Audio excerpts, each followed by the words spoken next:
Good morning. आज service marketing मध्ये आपण मागचा जो पॉइंट आहे आपला मार्केटिंग चॅलेंजेस ऑफ सर्व्हिसेस, तर तो आज स्टार्ट करतोय आपण.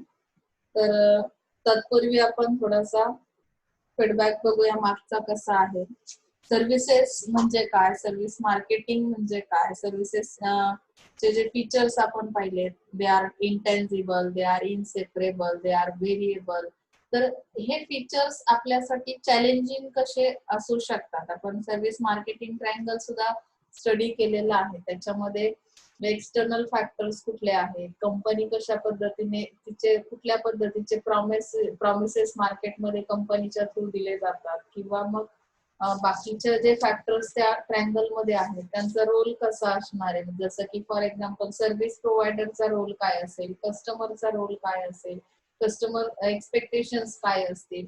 तर या पद्धतीने आपण जवळपास सर्व्हिस मार्केटिंग स्टार्ट केलेलं आहे. सर्व्हिसेस हा पार्ट खूप इंटरेस्टिंग आहे बघा. हा सब्जेक्टच टोटली इंटरेस्टिंग आहे. तुम्ही जे काही रेग्युलर एक्सपिरियन्स घेता सर्व्हिसच्या बाबतीत, अगदी तो जसाच्या तसा तुम्हाला सांगितलेला आहे.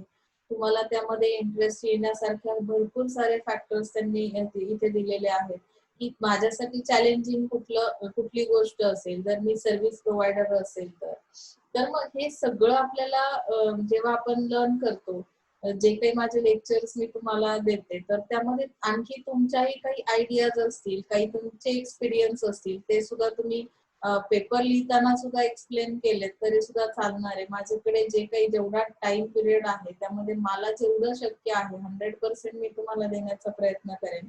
तुम्ही तुमचा इंटरेस्ट त्यामध्ये टाकलात तर कदाचित आणखी तुम्हाला सुचेल आणि तुमचे स्वतःचे एक्सपिरियन्स तुम्ही तुमच्या ओन वर्ड्स मध्ये एक्सप्लेन करू शकता. इतका सुंदर आणि सिंपल असा हा सब्जेक्ट आहे.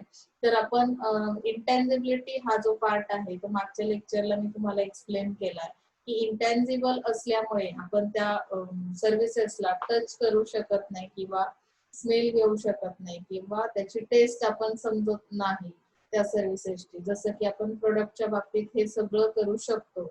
ओके. तर हे चॅलेंजिंग कसं आहे, तर त्यामुळे आपण कम्युनिकेट करू शकत नाही सर्व्हिसच्या बाबतीत. जे काही आहे इझिली कम्युनिकेशन होत नाही, किंवा त्यामध्ये सांगितलंय design of package not possible. म्हणजे जसं आपण प्रोडक्टला डिझाईन करू शकतो तसं इथे तुम्हाला पॅकिंग मध्ये असं सर्व्हिसला पॅक करून डिझाईन करून काय प्रेझेंट करता येणार नाही कस्टमरच्या समोर. ते पॉसिबल नाही. तरी सुद्धा आपल्याला त्यांना अट्रॅक्ट करायचं आहे. हे काय असेल, चॅलेंजिंग असेल. ओके. तर हे सगळे पॉइंट्स आपण मागच्या लेक्चरला स्टडी केले. Now see, they are inseparable. व्हाई दिस इज चैलेंजिंग? जैसे कि मैं तुम्हारा सांगितलं, जैसे हमने देखा कि हॉस्पिटल में जब भी हम सर्विस लेने के लिए जाते हैं तो क्या होता है कि जब भी डॉक्टर सर्विस प्रोवाइड करते हैं, that means doctors are service providers and we are patients, means we are consumer. At that time both are present in that place. म्हणजे काय की त्या दोघांना तुम्ही सेपरेट करू शकणार नाही आहात, की डॉक्टरांनी सर्व्हिस दिली, पेशंट नव्हता, पेशंट अवेलेबल होता, डॉक्टर नव्हते आणि सर्व्हिस प्रोव्हाइड केली, असं कधीही होत नाही. म्हणजे काय की सर्व्हिसेस हा इनसेपरेबल आहे. प्रॉब्लेम्स ऑफ मार्केट एक्सपान्शन म्हणजे काय की सर्व्हिसेसच्या बाबतीत तुम्हाला मार्केट एक्सपान्शन करणं फार अवघड आहे. पर्टिक्युलर एक सर्व्हिस त्याला काही लिमिटेशन्स येतात. म्हणजे सपोज तुम्ही डॉक्टरांची जरी सर्व्हिस घेताय तर one day, total one day मध्ये ते डॉक्टर किती पेशंट्सला चेक करू शकतात, त्यांची एक कॅपॅसिटी आहे. त्या कॅपॅसिटीच्या बाहेर जाऊन ते सर्व्हिस प्रोव्हाइड करू शकत नाही. मग आता त्यांनी काय केलंय की असिस्टंटच्या थ्रू ती सर्व्हिस जास्त मॅक्झिमम पेशंट्सला किंवा मॅक्झिमम कस्टमरला देता यावी म्हणून ते बऱ्याचशा प्रोसेस मध्ये काय करतात की जसं फॉर एक्झाम्पल फक्त चेकअप ते करतील, किंवा चेकअप दुसराच कोणीतरी करेल. म्हणजे जसं की बीपी चेक करणं, तुमचं वेट घेणं, ही सगळी कामं असिस्टंट्स करतात. म्हणजे काय होतं की ते टाइम पिरियड वाचवला जातो आणि जी मेन सर्व्हिस आहे तीच फक्त तुमचे डॉक्टर्स प्रोव्हाइड करतात. ओके. त्यामुळे काय होतं की कमीत कमी वेळेमध्ये जास्तीत जास्त लोकांना ती सर्व्हिस प्रोव्हाइड करता येते, पण त्याचं एक्सपान्शन नाही करतायत. मार्केट एक्सपान्शन जे म्हणतो आपण ते करता येत नाही. ते चॅलेंजिंग आहे. Maintenance of service quality, service क्वालिटीचा मेंटेनन्स करणं किंवा ती रिपेअर करणं वगैरे हे सगळं कसं आहे थोडस हार्ड आहे. जसं आपल्याला प्रोडक्टच्या बाबतीत आपण बघू शकतो की एखादा प्रोडक्ट तुम्ही सेल केला, आफ्टर सेल जी काही सर्व्हिस असते तर ती सर्व्हिस तुम्ही देऊ शकता. त्या प्रोडक्ट साठी तुम्ही वॉरंटी गॅरंटी पिरियड दिलेला असतो, त्यामध्ये तुम्ही जे काही सर्व्हिस साठी सॉरी त्या प्रोडक्ट साठी येणारा एक्सपेन्सेस आहेत ते तुम्ही मेंटेन करू शकता. पण सर्व्हिस क्वालिटीच्या बाबतीत तसं होत नाही. मुळात ती क्वालिटी हा प्रकार जो आहे सर्व्हिस क्वालिटी प्रत्येकासाठी डिफरंट एक्सपिरियन्स असणार आहे, त्यामुळे त्याचा मेंटेनन्स कसा करायचा. ती सेम सिमिलर सर्व्हिस जेव्हा मी घेतली तेव्हा मला त्यामध्ये काय झालं, आराम पडला. म्हणजे माझा जे काही डिसीज होता तो क्युअर झालेला आहे. बट माझ्या फ्रेंडने जेव्हा त्याच डॉक्टरांची सर्व्हिस घेतली तेव्हा त्यांना कदाचित त्यामध्ये क्युअर वाटलं नसेल. त्यांचा एक्सपिरियन्स काही डिफरंट असेल, त्यांच्या बॉडी स्ट्रक्चर नुसार, त्यांच्या फिटनेस नुसार त्यांना तो एक्सपिरियन्स डिफरंट टाईपचा आला असेल. त्यामुळे इथे काय आहे की मेंटेनन्स ऑफ सर्व्हिस क्वालिटी हा पार्ट चॅलेंजिंग आहे. Okay. Compulsory presence of consumer, जसं मी तुम्हाला सांगितलं की पेशंट नसताना सर्व्हिस कशी प्रोव्हाइड करणार आहे, बरोबर की नाही. म्हणजे तिथे प्रेझेन्स असणं तुमचं खूप गरजेचं आहे. इनसेपरेबल असल्यामुळे काय आहे की हे दोन्ही पार्ट्स तुम्हाला काय आहे की एकत्रित असणं खूप गरजेचं आहे. सर्व्हिस प्रोव्हायडर आणि कस्टमर. लिमिटेड प्रोडक्शन कॅपॅसिटी, जसं मी सांगितलं एका डॉक्टरांची वन डे मध्ये किती पेशंटला सर्व्हिस प्रोव्हाइड करायची याची एक लिमिटेड कॅपॅसिटी असेल आणि त्याच पद्धतीने इथे काय केलं जाईल, ती सर्व्हिस प्रोव्हाइड केली जाईल. कितीही इमर्जन्सी असेल बघा, तरी सुद्धा जर तुमच्या समोर ऑलरेडी एवढी गर्दी असेल तर तुम्ही तुमची जी प्रोडक्शन कॅपॅसिटी अचानक नाही वाढू शकत. जसं प्रोडक्टच्या बाबतीत आपण सांगू शकतो की डिमांड अचानक वाढली मार्केटमध्ये तर तुम्ही प्रोडक्शन कॅपॅसिटी इन्क्रीज करता. जसं की आपण JIT सिस्टीम स्टडी केली, तुम्ही LSCM मध्ये लॉजिस्टिक अँड सप्लाय चेन मध्ये पाहिलं की त्यामध्ये JIT सिस्टीम आपण यूज करतो. म्हणजे काय की आपण इथे प्रोडक्शन कॅपॅसिटी इन्क्रीज करतो, टाइम मॅनेज करतो, टाइम मॅनेजमेंट केलं जातं. सर्व्हिसच्या बाबतीत असं होऊ शकत नाही, त्यामध्ये लिमिटेड प्रोडक्शन कॅपॅसिटी असणार आहे. कारण तिथे कस्टमर आणि सर्व्हिस प्रोव्हायडर हा दोघांचाही प्रेझेन्स कंपल्सरी असतो. Operation at limited capacity, operation सुद्धा लिमिटेड कॅपॅसिटी मध्येच केले जाते. लक्षात येत आहे. जे हे कसं आहे की मॅनेज करताना थोडंसं चॅलेंजिंग आहे. सो मार्केटिंग चॅलेंजेस मध्ये नेक्स्ट टॉपिक येतो फीचर्स, व्हेरिएबिलिटी. आता व्हेरिएबिलिटी कशी आहे, जसं मागच्या वेळेस आपण मागच्या लेक्चरला पाहिलं की तुम्ही एका सेम रेस्टॉरंटची सर्व्हिस घेताय, ती सर्व्हिस घेताना तुमचा प्रत्येकाचा ऍज अ कस्टमर म्हणून जो एक्सपिरियन्स आहे तो डिफरंट आहे. व्हेरिएशन्स त्यामध्ये येणार आहेत. मग त्यामध्ये सांगितलं लिमिटेड स्कोप फॉर स्टँडर्डायझेशन, म्हणजे ती सर्व्हिस स्टँडर्ड आहे असं तुम्हाला त्यासाठी फार स्कोप नाहीये स्टँडर्डायझेशन साठी. तुम्ही काय केलंय म्हणजे की तुमचं इन्फ्रास्ट्रक्चर जे आहे त्याची क्वालिटी इम्प्रूव्ह केली. तुमचे जे काही वेटर्स आहेत त्यांच्यासाठी तुम्ही service as a service provider म्हणून जे काही ज्याला पण रूल्स रेग्युलेशन्स आहेत ते म्हणतो किंवा त्याचं नॉलेज जे आहे त्या सर्व्हिसचं त्यांना प्रोव्हाइड केलं. किंवा किचन मधले कुक्स आहेत, as per customer requirement, as per customer demand तुम्ही ते फूड मटेरियल पण अवेलेबल केलं. पण इथे फार स्कोप नाही स्टँडर्डायझेशनला. जसं की आपण सांगू शकतो एखाद्या प्रोडक्टची क्वालिटी कशी लो असेल, कस्टमरचा तुम्हाला जर कंप्लेंट आली तर आपण काय करतो की आणखी त्या प्रोडक्ट मध्ये क्वालिटी प्रोडक्ट देण्याचा, त्याचं स्टँडर्ड मेंटेन करण्याचा प्रयत्न करतो. इथे काय होतं, व्हेरिएशन्स मुळे मी तुम्हाला अगोदरच सांगितले की तुमच्या कस्टमर बिहेवियर कसं आहे त्यावर डिपेंड करतं की त्याचं स्टँडर्ड कसं तुम्ही इमॅजिन करता. म्हणजे अडॉप्ट केलेली सर्व्हिस माझ्यासाठी किती स्टँडर्ड आहे हे माझ्या बिहेवियरवर डिपेंड आहे. आपण पुढे तो पार्ट बघणारच आहोत.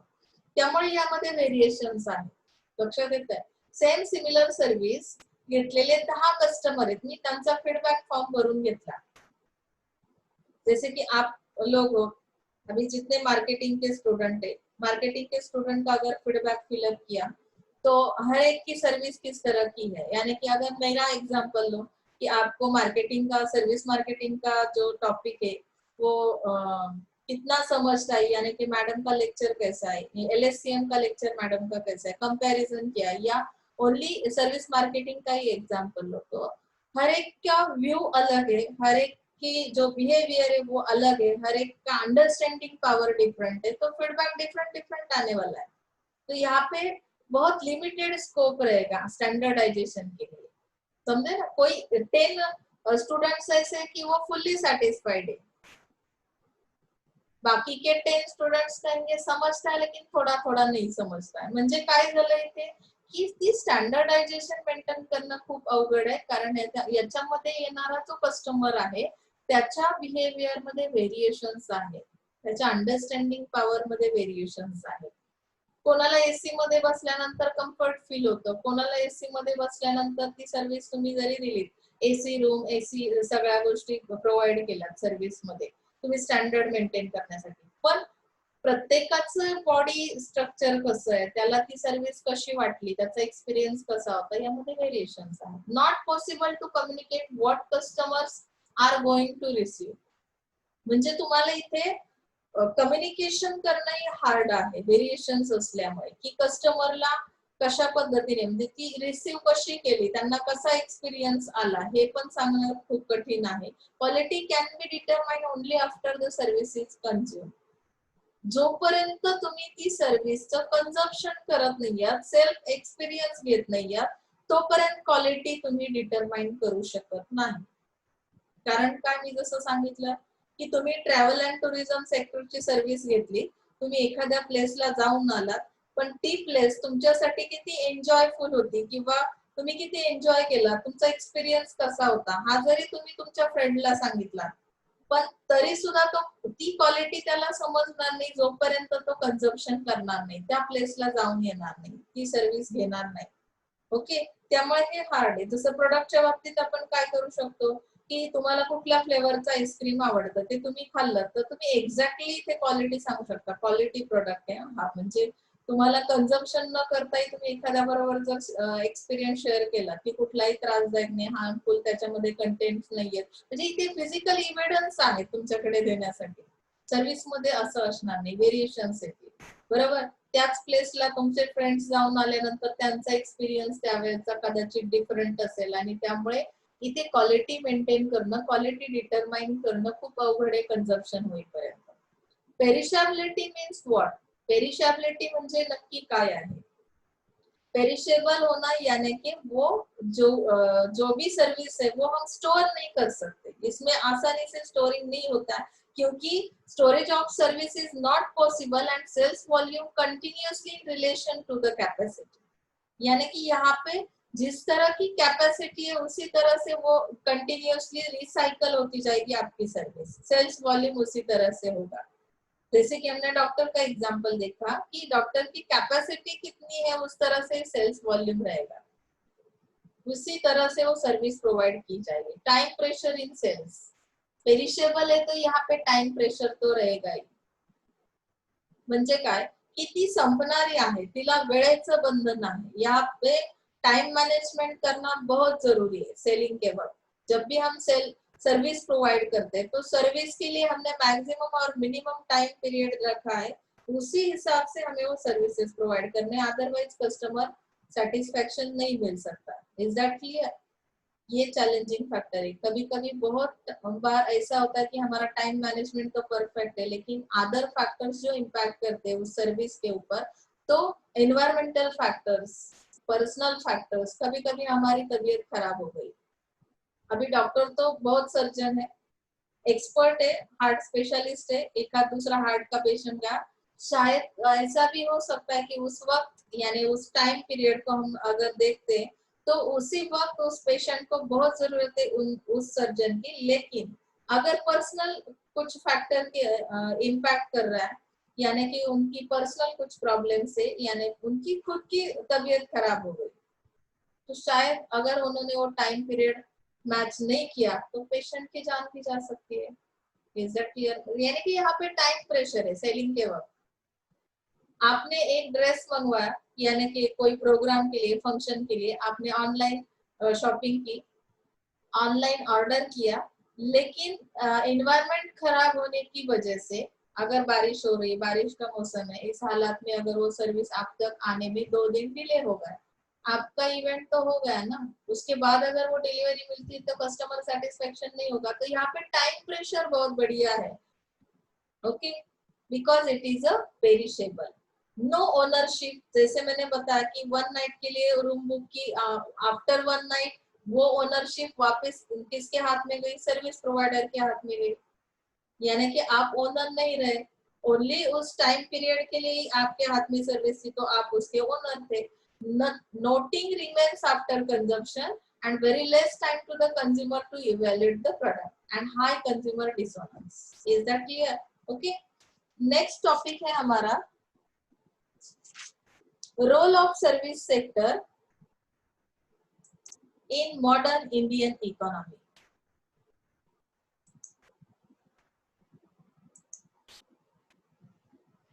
सिरीज एक्सेसिव्ह काही पॉइंट्स दिलेले आहेत बुक्स मध्ये, त्यामुळे तुम्हाला असं वाटेल की मॅडम हे सोडून पुढे का जातात, तर आपण अगोदर सिलेबसचे पॉइंट कव्हर करण्याचा प्रयत्न करूया. ते झाल्यानंतर रिमेनिंग जर टाइम असेल तर मी तुम्हाला आणखी एक्स्ट्रा नॉलेज देण्यामध्ये सुद्धा इंटरेस्टेड आहे, कारण मला स्वतःला या सब्जेक्ट मध्ये खूप इंटरेस्ट है. बघा, role of service sector in modern Indian economy. अभी सर्विस सेक्टर का रोल क्या है इंडियन इकोनॉमी में, उसका रोल क्या है.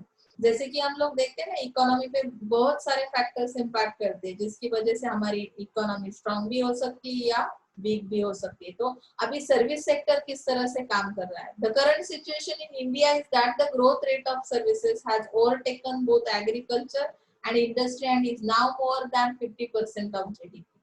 तो यहाँ पे करंट सिच्युएशन दी आहे. करंट सिच्युएशन इंडियाची कशी आहे, ग्रोथ रेट कसा आहे सर्व्हिसेसचा, तर यामध्ये ऍग्रीकल्चर सेक्टर किंवा इंडस्ट्रियल सेक्टर यापेक्षाही जास्त सर्व्हिस सेक्टर काय आहे, more than 50% of GDP. and the service sector has the highest growth rate and is the least volatile sector. म्हणजे काय आहे की हे स्टेबल आहे. सर्व्हिस सेक्टर कसं आहे, व्होलाटाईल नाही म्हणजे काय आहे की ते स्टेबल आहे आणि त्याचा रेटही, ग्रोथ रेट जो आहे तो खूप हाय असणार आहे. Growth is particularly mark in public services.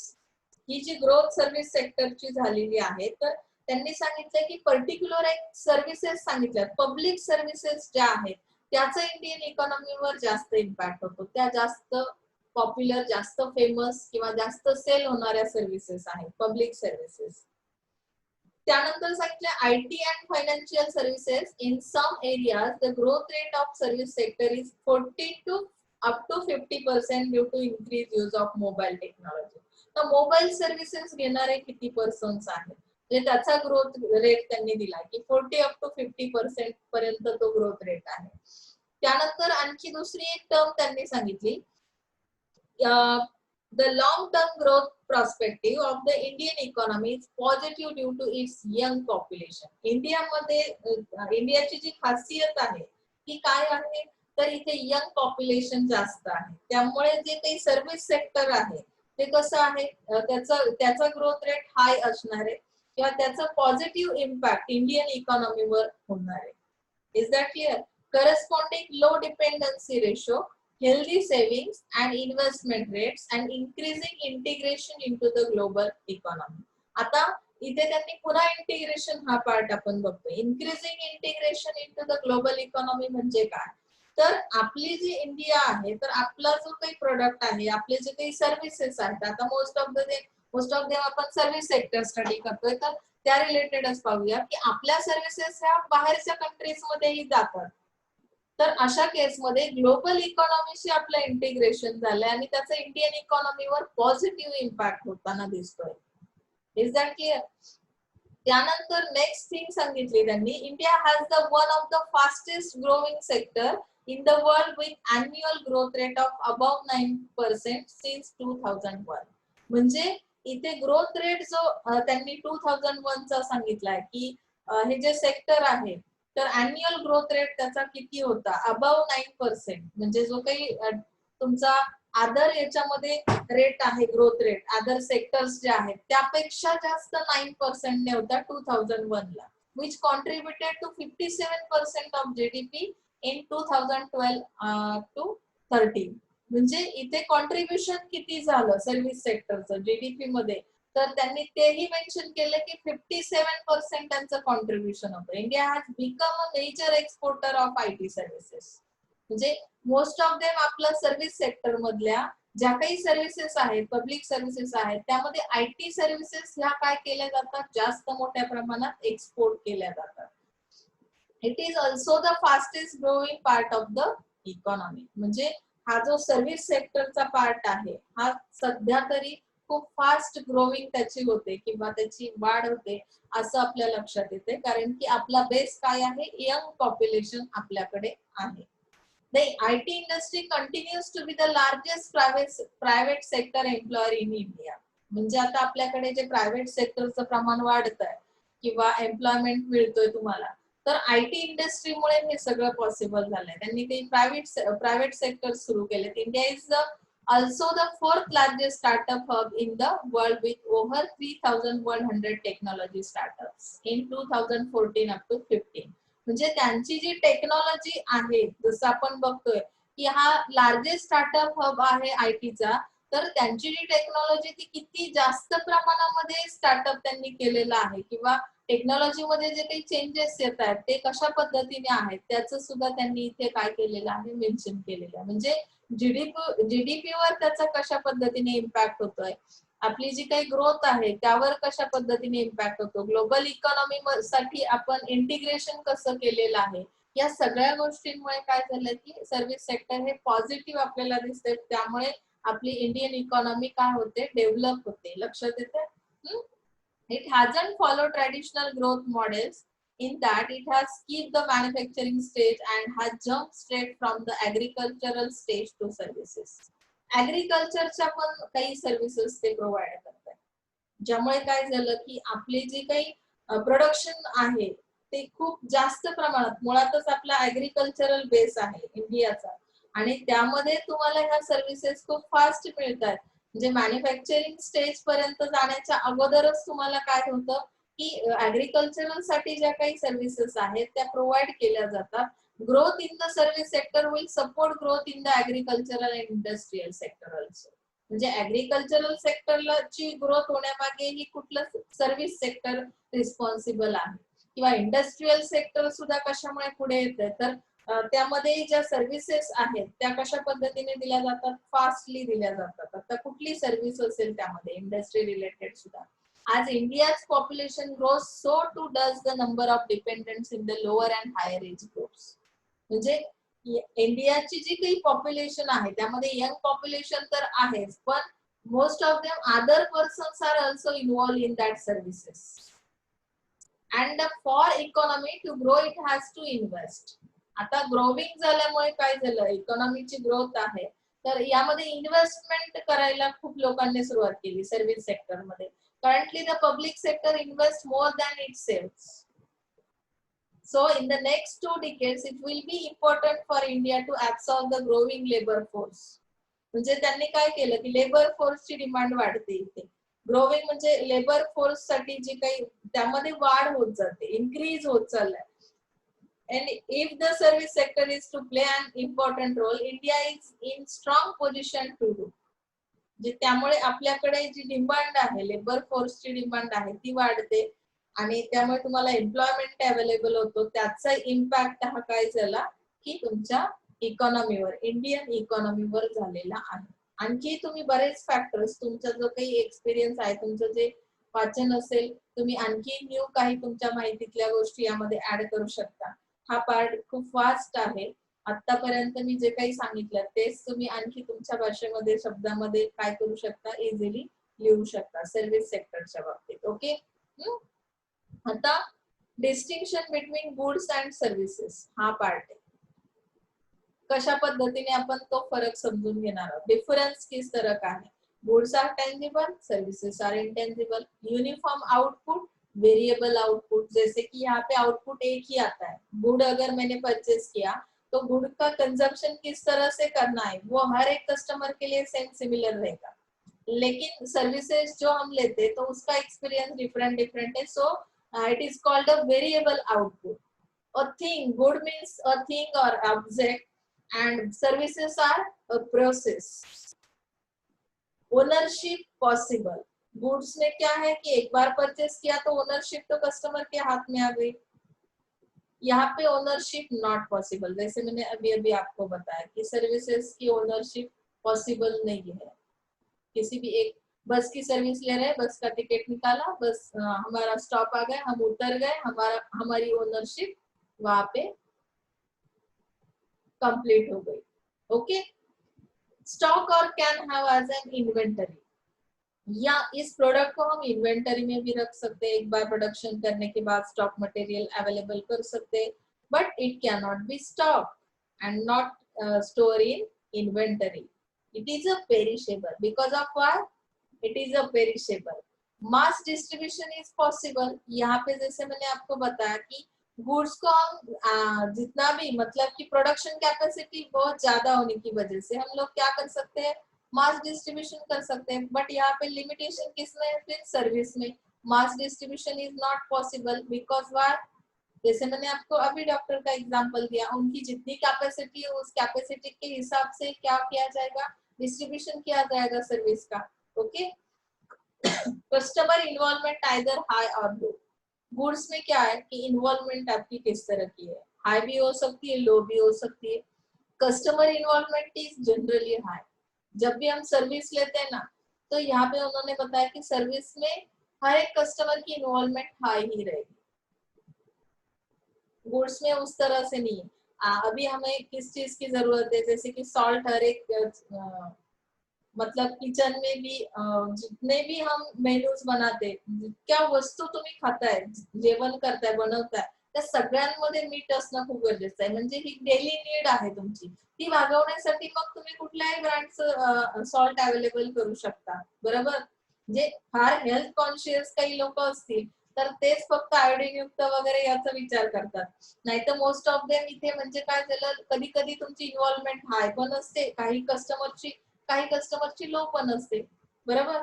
पण सर्व्हिसच्या बाबतीत असं नाहीये, सर्व्हिसच्या बाबतीत हाय इन्व्हॉल्वमेंट काय आहे, आता सपोज तुम्हाला एखादा प्रॉब्लेम झाला, जसं मी तुम्हाला बिग प्रॉब्लेमच सांगते मोस्ट ऑफ देम, कारण त्याचं जे काही इंटेन्शन आहे तुम्हाला कळलं पाहिजे। हार्टचा प्रॉब्लेम झाला, हार्टसाठी जेव्हा तुम्ही ऍडमिट होणार आहात, एखादी सर्जरी करायची, तर त्यासाठी अगोदर त्या डॉक्टरांचं काय रेप्युटेशन काय आहे मार्केटमध्ये, जसं मी मागे सांगितलं की आतापर्यंत एकही सर्जरी सक्सेस झालेली नाहीये आणि एकही पेशंट जिवंत घरी आलेला नाही, तर असं रेप्युटेशन असणाऱ्या पर्सन कडे तुम्ही सर्व्हिस घ्याल का? अजिबात घेणार नाही, कितीही गरीब माणूस असेल किंवा श्रीमंत असेल, पण ती सर्व्हिस घेण्यापूर्वी त्याची इन्व्हॉल्वमेंट हाय असणार आहे, रेप्युटेशन चेक केलं जाईल आणि नंतर ती सर्व्हिस घेतली जाईल। Is that clear? So here writing customer involvement is generally high in services. Okay, 7 points are sufficient.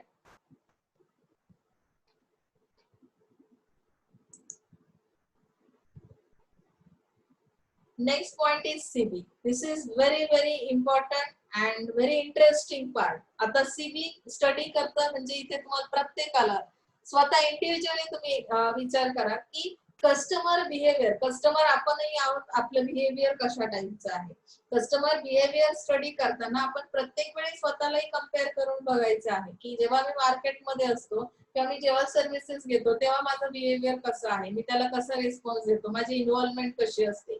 तर अदर जे काही तुमच्या फॅमिली मेंबर्स आहेत त्यामध्ये सुद्धा बघा, एकाच घरातल्या 10 लोकांचे 10 व्ह्यूज असतात, 10 टाईपचा 10 टाईप्सचा त्यांचा एक्सपिरियन्स असतो। So here the customer is a central to the subject of marketing.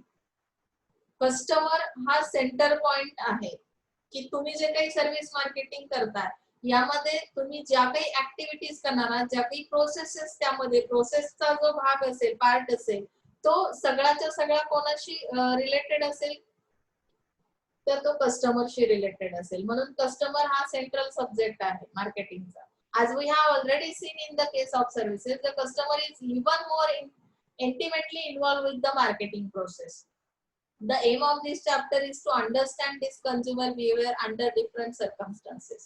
Learn to influence the behavior favorably, minimize the influence of unfavorable behavior, and thereby shape the customer opinion for the market benefits. म्हणजे इथे कस्टमरचं behaviour study करताना circumstances जे आहेत ते different असणार आहेत आणि त्याचा इम्पॅक्ट त्यांच्या बिहेवियरवर होणार आहे। Okay, So we will try to understand customer behavior in each of these areas in order to able be influence it wherever feasible or to bring requisite changes in the marketing mix. म्हणजे तुम्ही जे काही marketing mix आतापर्यंत study केले, service marketing mix मध्ये सुद्धा मी तुम्हाला 4 piece plus 3 piece म्हणजे टोटल 7 पीस जशा सांगितल्या की ऍज पर कस्टमर नीड्स तुम्हाला काय करायचं त्या प्रोव्हाइड करायचे, जेणेकरून जे काही तुमचं कस्टमर बिहेवियर तुम्ही स्टडी केलंय त्या पद्धतीने तुम्हाला ते मार्केटिंग मिक्स मॅनेज करावे लागतील आणि त्यामुळे कस्टमर सॅटिस्फॅक्शन इथे पॉसिबल होईल. Okay, whose behavior is important? Customer behavior is important. So the here factor influencing consumer behavior हा पार्ट यामध्ये आपण बघणार आहोत. फॅक्टर्स कुठले इम्पैक्ट करतात कस्टमरच्या behaviour, cultural social factors impact करते हैं, जैसे कि हमने देखा cultural factors have the deepest influence on the behavior of human beings. Culture is acquired. There are 3 sources of cultural learning: parents, grandparents, elders and other members of family. म्हणजे काय की तुमच्या फॅमिली मधले तुमचे पेरेंट्स, ग्रँड पेरेंट्स त्यांचं impact त्यांनी काय केलेलं आहे ते अक्वायर केलेलं आहे कल्चर. मग त्या पद्धतीचं कल्चर तुम्हाला केलं जातं. Train child how to behave, ते तुम्हाला सांगतात की कशा पद्धतीने बिहेव केलं पाहिजे. म्हणजे तुमच्यासाठी गुड थिंग्स कुठल्या आहेत, बॅड थिंग्स कुठल्या आहेत, हे सगळं फॅमिली कडून तुम्ही शिकलेलं असतं. म्हणून मी तुम्हाला रेग्युलर क्लास मध्ये सांगते की तुम्ही इथे जे काही बिहेव करता तर याचं कनेक्शन हे तुमच्या फॅमिली पर्यंत जातं. त्यामुळे इथे तुम्ही बिहेव करताना ऍज अ स्टुडंट म्हणून तुमचं बिहेवियर जे आहे ते गुड असणं खूप गरजेचं आहे, कारण तुम्ही तुमच्या फॅमिलीचं प्रेझेंटेशन इथे करता. कारण की कल्चर हे अक्वायर केलेलं असतं आणि त्या कल्चरचा इम्पॅक्ट हा तुमच्यावर 100% असतो. Okay, this is called a formal learning. म्हणजे हे काय की मोस्ट ऑफ देम आपण हळूहळू म्हणजे जसं तुम्ही बॉर्न होतो एखादा बेबी, जसा त्याची ग्रोथ होत जाते तसं तसं ते लर्न केलं जातं किंवा ऑटोमॅटिकली फॉर्मली ते काय होतं लर्न केलं जातं. So it is called a formal learning. घरामध्ये खूप रूल्स रेग्युलेशन्स आहेत. काहींची फॅमिली असते की खूप डिसिप्लिन मध्ये तुम्ही आतापर्यंत वाढलेला असाल, तर तुम्हाला बाहेर गेल्यानंतरही म्हणजे जेव्हा तुम्ही स्कूल कॉलेजमध्ये जाता तेव्हा रूल्स एखादा तोडताना खूप विचार करता तुम्ही त्याचा, कारण की तुम्हाला रेग्युलरली काय आहे की डिसिप्लिन मध्ये राहण्याचं बिहेवियर किंवा त्या टाईपचं तुमचे काय हॅबिट्स आहेत आणि त्या कुठून आलेल्या आहेत, तुमच्या फॅमिली कडून आलेल्या आहेत. मग हे फॉर्मल लर्निंग झालं. Child observes in society and the behavior of others with whom he interacts and tries to imitate their behavior. म्हणजेच काय की इथे सोशल फॅक्टर्सचा इम्पॅक्ट तुमच्या बिहेवियरवर होतो. जसं की तुमचे फॅमिली व्यतिरिक्त आणखी कोणासोबत तुम्ही इंटरॅक्शन कोणाकोणासोबत आहे. म्हणजे जसं आपण म्हणतो की नाही तुमचं फ्रेंड सर्कल कसं आहे, तुम्ही कोणाच्या सोबत जास्त वेळ घालवता, त्यांच्या बिहेवियरचा इम्पॅक्ट हा तुमच्या बिहेवियरवर 100% होत असतो. जसं मी बऱ्याचदा सांगते की मुलांना मार्केटिंग जर माझ्याकडून शिकताय, मार्केटिंगचे जवळजवळ 3 सब्जेक्ट आता आपण स्टडी करतोय.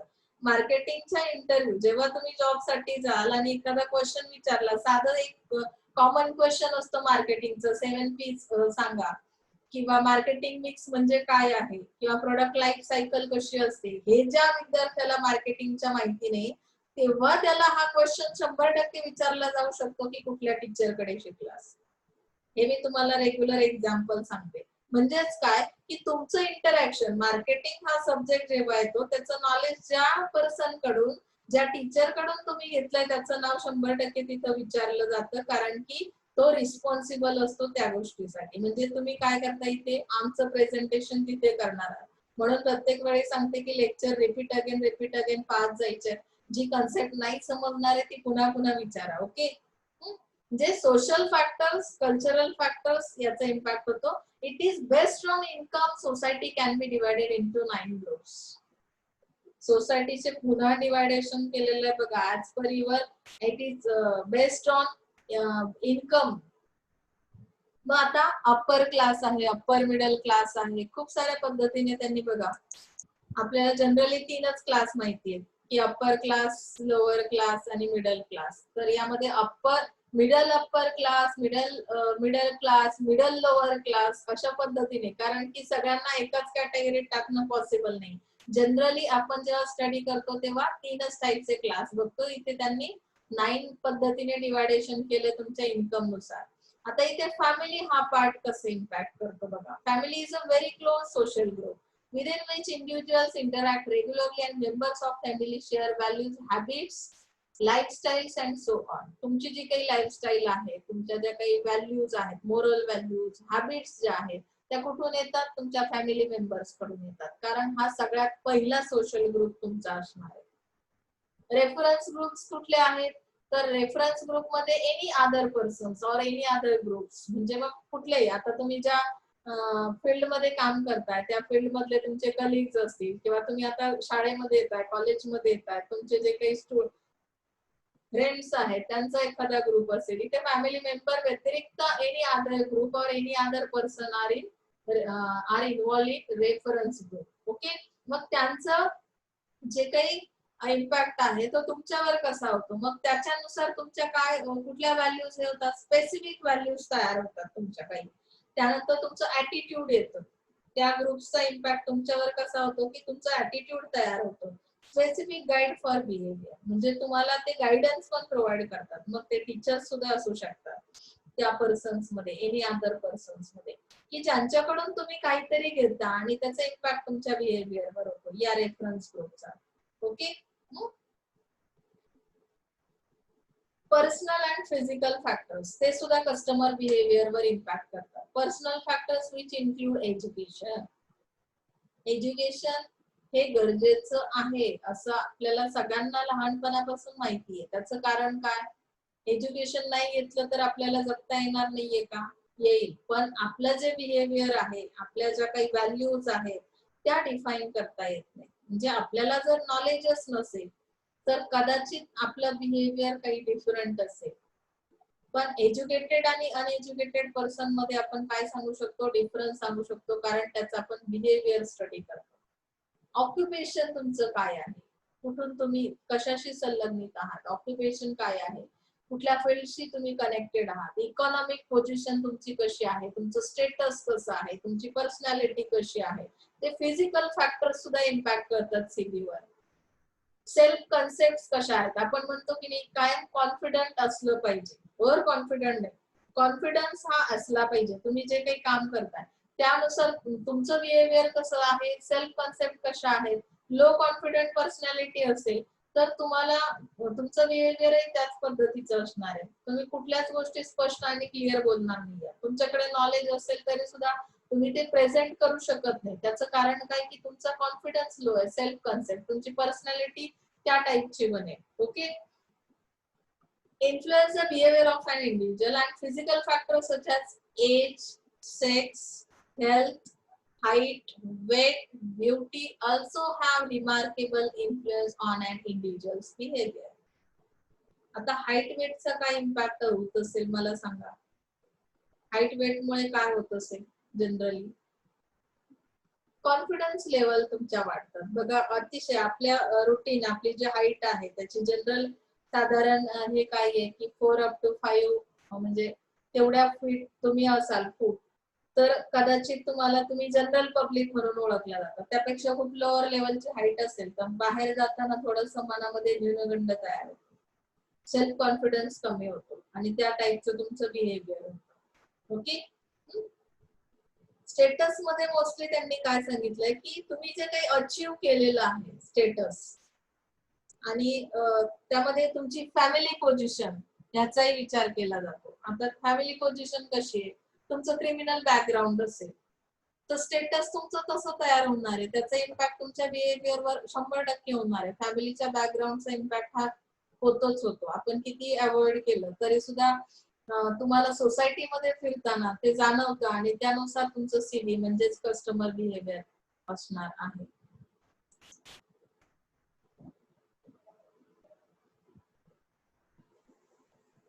सेक्स मध्ये काय सांगितले बघा. Men and women are physically different and that difference is evident in their consumption behavior. Marketers have identified sex as a powerful segmentation strategy and many products are offered to women and men exclusive. Main आणि women ह्या different आहेत, physically तर total different आहे. हा जो डिफरन्सिंग point आहे, यामुळे segmentation strategy खूप पॉवरफुल यूज केली जाते यामध्ये, की काही पर्टिक्युलर प्रोडक्ट, काही पर्टिक्युलर सर्व्हिसेस ह्या मेन साठी डिफरंट असतील, वुमेन साठी डिफरंट असतील. त्यांचं बिहेवियर लक्षात घेऊन, म्हणजे बऱ्याच आता तुम्ही फॅशन मध्ये हे सगळं करता, जे अगदी मुलींचे कपडे हे मुलांसारखे झालेत, म्हणजे यामध्ये आता काय झालंय, बिहेवियर मध्ये चेंज झाला, हे ट्रेंड आलाय मार्केटचा. पण जनरल जर आपण बघितलं की जनरल ऑब्झर्वेशन नुसार तुमच्या नीड्स, तुमच्या ज्या काही एक्सपेक्टेशन्स आहेत किंवा तुमची जी लाईफस्टाईल आहे ती टोटल डिफरंट आहे, आणि त्या पद्धतीचे प्रोडक्ट्स, त्या पद्धतीच्या सर्व्हिसेस तुम्हाला काय केलं जातं, ते सेगमेंटेशन स्ट्रॅटेजी स्ट्रॉंग केली जाते आणि त्या पद्धतीने प्रोव्हाइड केल्या जातात. हा थर्ड फॅक्टर तुमचा दिलाय सायकोलॉजिकल फॅक्टर. सायकोलॉजिकल फॅक्टर मध्ये काय सांगितलंय बघा, मोटिवेशन आहे, परसेप्शन आहे, लर्निंग आहे. म्हणजे तुम्ही मोटिवेशन कुठून तुम्हाला मिळालेलं आहे, तुम्ही फर्स्ट आलात, सपोज TYVMS ला आहात, तुम्ही फायनल एक्झामला फर्स्ट आलात, म्हणजे मुंबई युनिव्हर्सिटी मध्ये रिझल्ट तुमचा खूपच बेस्ट लागला, तर तुम्ही मोटिवेट कशामुळे झालात, किंवा तुमचे डिझायर्स काय होते, तुमचे गोल्स काय होते. तर motivation starts with an internal stimulation triggered by either physiological or psychological needs. Motivation हा पार्ट कसा आहे की तो अगोदर इंटरनली स्टार्ट होतो, म्हणजे काय की तुमची फिजिओलॉजिकल नीड्स काय आहेत किंवा सायकोलॉजिकल नीड्स काय आहेत, तुम्हाला काय अचीव करायचे, तुमच्या फिलिंग्स कुठल्या बाबतीत. म्हणजे आता motive is a strong feeling, सगळ्यात पहिलं मोटिवेशन कुठून मिळतं, तुमच्या फिलिंग्स कडून. मला माझी डिझायर काय आहे, मला सपोज एखादी कार खरेदी करायची, त्यासाठी मला काय केलं पाहिजे, ही माझी पहिली स्ट्रॉंग फिलिंग होती. त्यानुसार मी काय केलं की ती सॅटिस्फाय करण्यासाठी स्टार्ट केल्यानंतर मी दोन्ही पॉवर्स यूज केल्या, माझ्या दोन्ही नीड्स कम्प्लीट करायच्यात मला, फिजिओलॉजिकल पण आणि सायकोलॉजिकल पण. मग मी तिथून स्टार्टअप देणार, इंटरनल स्टार्टअप तो असेल. परसेप्शन्स मध्ये काय दिलंय, perception is the way we look at the world around us. And the five senses of human body, touch, smell, taste, sound and vision, provide basic input to the human brain to develop and understand of something. This is called perception. म्हणजे मला काय understand झालं एखादी गोष्ट पाहिल्यानंतर, touch केल्यानंतर, smell केल्यानंतर, मला कुठल्या पद्धतीच्या फिलिंग्स माझ्यामध्ये तयार झाल्या, अंडरस्टँडिंग मला काय झालं. ह्युमन ब्रेनला जे काही बेसिक इनपुट मिळतं ते कुठल्या गोष्टींमधून, ह्या 5 सेन्स मधून मिळतं, आणि त्यानुसार तुमचं एक काय होतं, कन्क्लुजन, म्हणजे स्वतःची एक अंडरस्टँडिंग पॉवर तयार होते, परसेप्शन्स तयार होतात. लक्षात येतंय? त्याचाही इम्पॅक्ट तुमच्या सीव्हीवर असतो. सपोज मी तुम्हाला सांगितलं की मी फ्रीज ओपन केला, मी आता एक्झाम्पल सांगते म्हणजे तुमच्या लक्षात येईल की सीव्ही कसं तयार झालं, कंझ्युमर बिहेवियर कसं तयार झालं. तुम्ही फ्रीज मधून बर्फ काढलात आणि तो तुमच्या स्किनला टच केला, काय झालं, खूप थंड वाटलं. म्हणजे मला काय वाटलं, मग माझं पहिलं अंडरस्टँडिंग काय झालं की बर्फ हा थंड असतो, पण ऍक्च्युअली बर्फ हा कसा आहे बॉडीसाठी, जेव्हा तुम्ही आईस्क्रीम वगैरे खाता, हीट वाढते पोटामध्ये जाऊन. पण पहिली अंडरस्टँडिंग काय झाली मला, मी स्टडी केल्यानंतर मला ते कळलं की बर्फ हा कसा आहे, गरम आहे, तो उष्ण आहे बॉडीसाठी. पण मी जेव्हा तो टच केला माझ्या बॉडीला, तेव्हा मला पहिलं परसेप्शन झालं की तो थंड आहे माझ्या ब्रेनला. समजलं? आणि त्यानुसार माझं ते सीबी म्हणजे माझं कंझ्युमर बिहेवियर, त्या बाबतीत एक मी ओपिनियन तयार केलं, माझं बिहेवियर तयार झालं. मग नेक्स्ट टाइम कोणी बर्फ तुमच्या जवळ जरी आणला तर तुम्ही लांब जाण्याचा प्रयत्न करा, कारण खूप गारवा जाणवतो. हे तुम्हाला पहिल्या परसेप्शन मध्ये कळलेलं आहे, पहिल्यांदा तुम्ही ते अंडरस्टँड केलेलं आहे.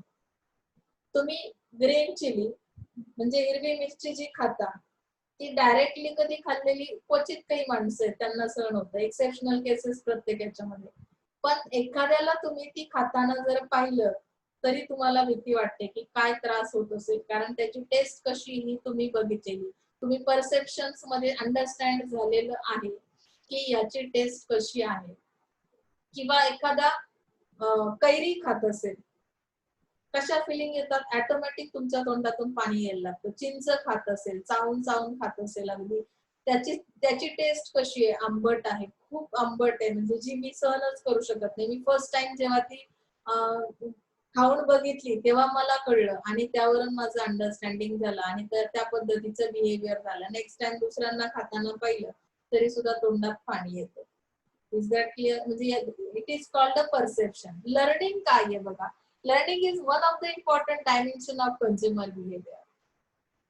आता कस्टमर बिहेवियर मध्ये लर्न कसं केलं जातं हे सगळ्यात महत्वाचं डायमेन्शन म्हणजे परिमाण आहे. आता human beings learn through trial and error, past experience, experience of others and by relating to different experiences. आपण शिकतो म्हणजे नक्की काय शिकतो, कसं शिकतो आपण. ह्युमन बीइंग्स लर्न कसं करतात, ट्रायल अँड एरर बेसिसवर.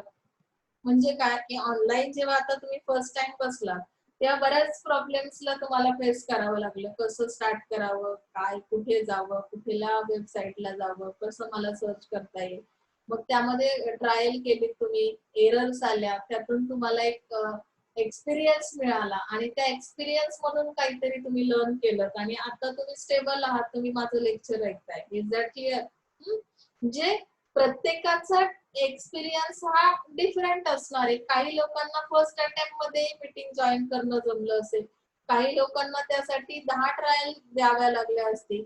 म्हणजे काय आहे की इथे लर्न करताना तुम्हाला पास्ट एक्सपिरियन्सचा पण उपयोग होतो. काही लोकांकडे पास्ट एक्सपिरियन्स असेल, ज्यांनी अगोदर ह्या सिस्टीमला फॉलो केलेलं आहे, ज्यांनी कुठेतरी वाचलेलं आहे किंवा कोणीतरी तुमच्या फॅमिली मधून तुम्हाला गायडन्स केलेलं असेल, तर ह्या पद्धतीचे एक्सपिरियन्स तुम्हाला उपयोगात येतात लर्न करताना. ओके ना? एरर तर येतातच. लर्निंग ही प्रोसेस अशी आहे की फर्स्ट अटेम्प्ट मध्ये बऱ्याचदा काही लोकांना अंडरस्टँड होत नाही आणि त्यामुळे त्यांचं बिहेवियर रेडी होत नाही लवकर. ओके, म्हणजे एखादी गोष्ट हार्ड आहे, एखादी गोष्ट इझी आहे, हे आपण कसं सांगतो. फर्स्ट टाइम जेव्हा मी ती गोष्ट करून पाहिली, जेव्हा मी नवीन काहीतरी गोष्ट लर्न करत होतो, तेव्हा मला खूप साऱ्या अडचणी आल्या, एरर्स आल्या. ओके ना? मग मी ट्रायल करत गेलो, एक्सपिरियन्स आला, एक्सपिरियन्स मधून मला लर्न करता आलं आणि मला आता मी एक्सपर्ट आहे. डायरेक्टली कोणी एक्सपर्ट होत नाही बघा. त्यामुळे इथे कस्टमर बिहेवियर स्टडी करताना लर्निंग, परसेप्शन या कुठल्या टाईपचे फॅक्टर्स आहेत, सायकोलॉजिकल फॅक्टर्स आहेत की ज्याचा इम्पॅक्ट हा तुमच्या सीव्ही वर 100% होतो. लास्ट पॉइंट आहे ऍटिट्यूड्स अँड बिलीफ्स. तुमचं ऍटिट्यूड कसं आहे सायकोलॉजिकल फॅक्टर मध्ये येतं बघा. Attitude through activities, interaction, learning and results. तुम्ही कुठल्या ऍक्टिव्हिटी मध्ये इन्व्हॉल्व असता, रेग्युलर तुम्हाला काय आवडतं करायला, इंटरॅक्शन तुमचं कोणासोबत आहे, तुम्ही नक्की आतापर्यंत काय शिकला आणि तुमचे रिझल्ट कसे होते. माझे रिझल्ट बेस्ट होते. मी ऍक्टिव्हिटी आतापर्यंत एकच केली, एज्युकेशन मध्ये ऍक्टिव्हिटी मध्ये मी फुली इन्व्हॉल्व आहे.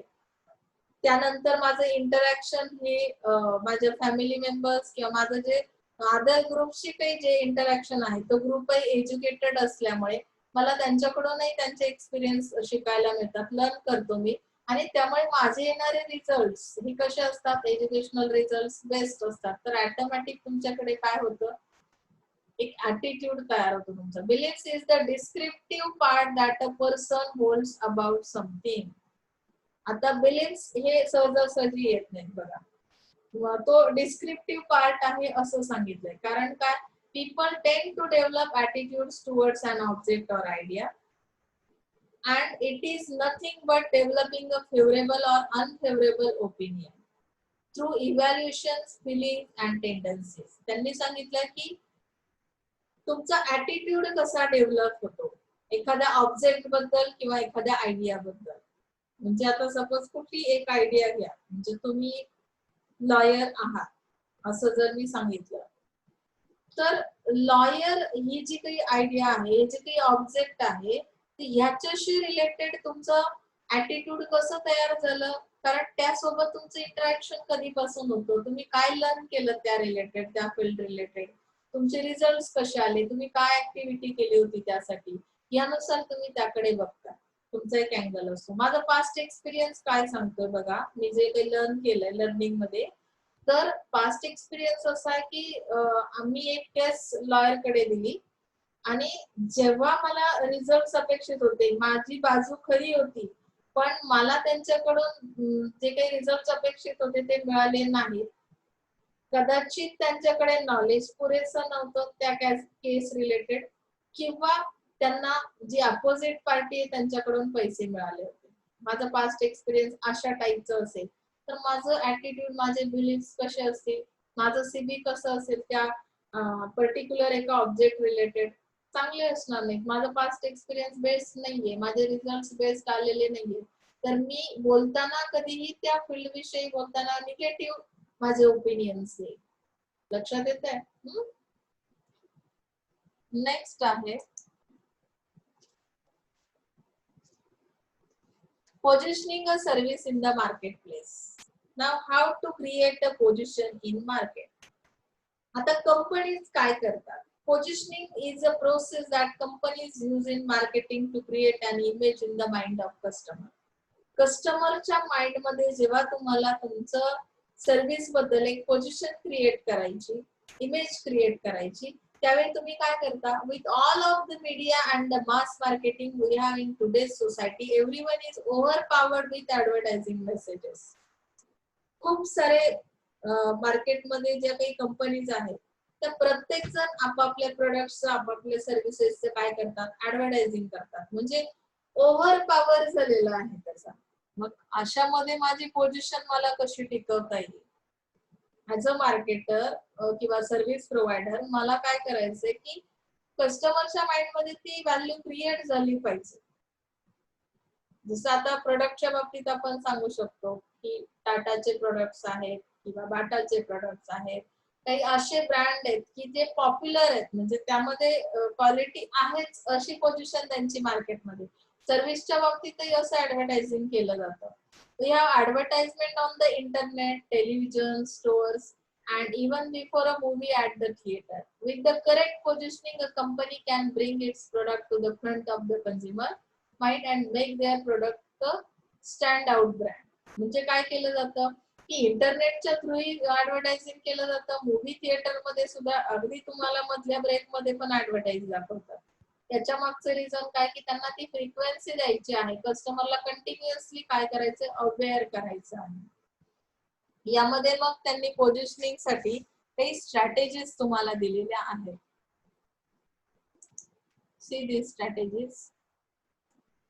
Positioning by features. मला पोझिशन तयार करायची, मग मला काय करणं गरजेचं आहे की काही फीचर्स, युनिक फीचर्स माझ्या सर्व्हिस प्रोडक्ट मध्ये असणं गरजेचं आहे, की ज्याच्या थ्रू मी काय करेन की ऍडव्हर्टाइजमेंट करेन, ते हायलाइट करेन. Try to highlight the same in your advertisement and all the external communication to position your brand. Is what is known as position by features. For example, the largest roller coaster in town and amusement park, one new ride added every month. For a similar theme park, live music along with a dinner for the restaurant. म्हणजे काय की एखाद्या रेस्टॉरंटची service जेव्हा तुम्ही घेता तेव्हा तिथे काय युनिक फीचर आहे, तर तिथे लाईव्ह म्युझिक सुरू असणार आहे कंटिन्युअसली डिनर घेताना. ते त्याचं युनिक फीचर जे की बाकीच्या सर्व्हिस प्रोव्हायडर कडे नसेल. ओके. एखादा पार्क असा आहे, अम्युजमेंट पार्क, त्यांनी काय सांगितलंय की प्रत्येक एव्हरी मंथला ते न्यू राईड त्याच्यामध्ये काय करतात? ऍड करत जातात. तर ऑब्विसली ती सर्व्हिस तुम्हाला बेस्ट वाटणार आहे, कारण ते युनिक फीचर आहे त्या सर्व्हिसचं. ओके. Positioning by comparison. आता कंपॅरिझन नुसार कशी पोझिशन क्रिएट करू शकतात, तर त्यामध्ये सांगितलंय की when you try to position by comparison with your competitor is what is known as positioning by comparison. For example, the highest occupancy rates in town for a hotel.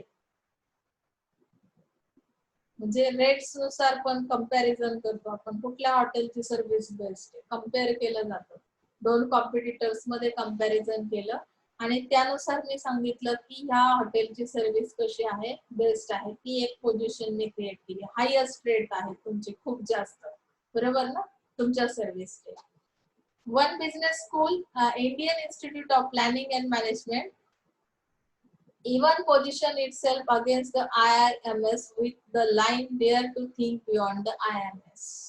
Education field मध्ये comparison खूप आहे की general बोर्डामध्ये शिकणारे विद्यार्थी आहेत किंवा CBSE बोर्डामध्ये शिकणारे student आहेत यांच्यामध्ये कम्पेअर केलं जातं की त्यांचं सिलेबस पॅटर्न कसं आहे यांचा कसा आहे त्यानुसार तुमची एक पोझिशन मार्केटमध्ये तयार होते. इथे त्यांनी असंच एक IIMS एक्झाम्पल दिलेलं आहे. मी तुम्हाला सुरुवातीला सांगितलंय की तुमच्या माइंड मध्ये तुमचे एक्सपिरियन्स तुमचा सर्व्हिस रिलेटेड जो एक्सपिरियन्स आहे तुमचं जे नॉलेज आहे तेही एक्झाम्पल्स तुम्ही इथे देऊ शकता. Okay. Position by benefit to consumer.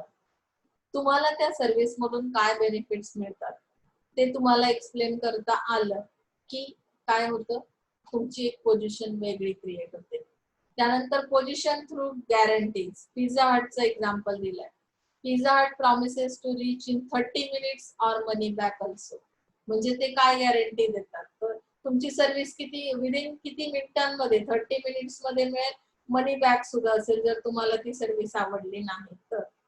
म्हणजे ही गॅरंटी प्रोव्हाइड केली आणि ती माझी पोझिशन झाली मार्केट मधली जी की अशा पद्धतीच्या गॅरंटीज माझे कॉम्पिटिटर्स देत नाही.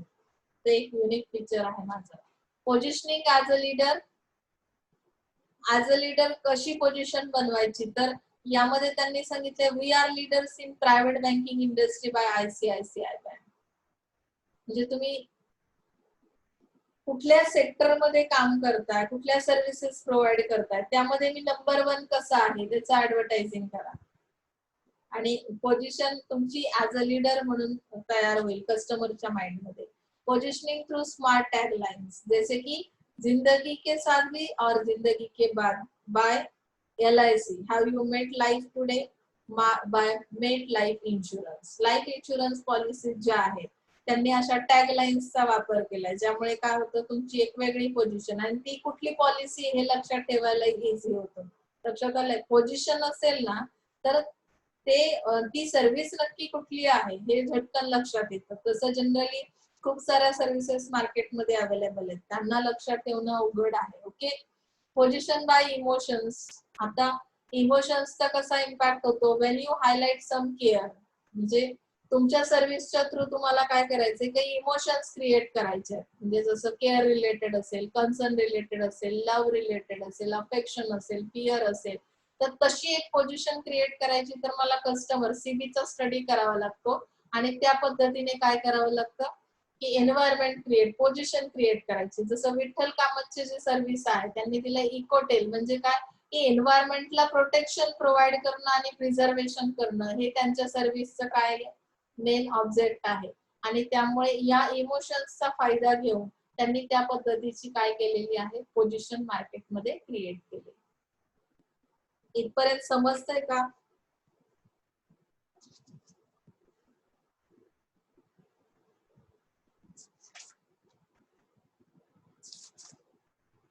आपले सर्व्हिस प्रोडक्ट सर्व्हिस कंटिन्यूम हा आपला पुढचा पार्ट आहे.